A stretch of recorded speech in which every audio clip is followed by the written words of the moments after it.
آج کا میرا موضوع ہے مکاتب کی اہمیت مذہب اسلام میں۔ سب سے پہلے یہ سمجھنا ضروری ہے کہ مکتب کیا ہے۔ مکتب دراصل وہ دینی درسگاہ ہے جہاں بچوں کو قرآن پاک، دینی تعلیمات، نماز، اخلاقیات اور اسلامی آداب سکھائے جاتے ہیں۔ یہ وہ بنیاد ہے جس پر ایک مسلمان کی شخصیت کی عمارت کری ہوتی ہے۔ اسلام میں تعلیم کی اہمیت بہت زیادہ ہے۔ ہمارے نبی پاک صلی اللہ علیہ وسلم پر جو پہلی وحی نازل ہوئی وہ اقرا یعنی پر تھی۔ اس سے اندازہ لگایا جا سکتا ہے کہ اسلام میں تعلیم کتنی ضروری ہے اور اس میں دینی تعلیم کو کیا مقام حاصل ہے۔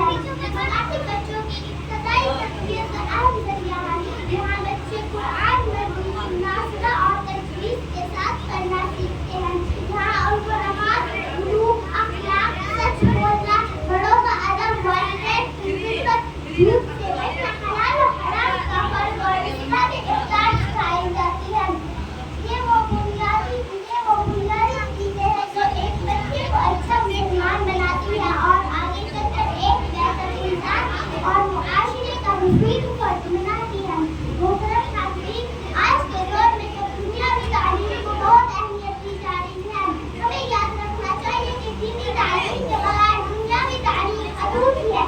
ایک ڈاکٹر، انجینئر یا کوئی دین سے جڑا ہو جائے تو وہ اپنے علم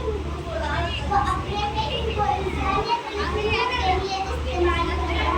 اگر بچے کو مکتب میں دین سکھایا جائے گا تو وہ کل کو دین پر بھی عمل کرے گا اور دوسروں کو بھی عمل کی دعوت دے گا۔ مکاتب اسلام کی نرسریاں ہیں۔ یہ چھوٹے چھوٹے ادارے بڑے بڑے نتائج دیتے ہیں۔ یہاں تربیت پا کر بچے نمازی بنتے ہیں، نیک بنتے ہیں اور معاشرے کے لیے وقت کا باعث ہوتے ہیں۔ آخر میں یہی کہوں گی، اپنے بچوں کو ضرور مکتب بھیجیں، مکتب کے اساتذہ کا احترام کریں، مکتب کو مضبوط بنائیں کیونکہ یہ دین کی گاڑی ہے۔ مکتب عشق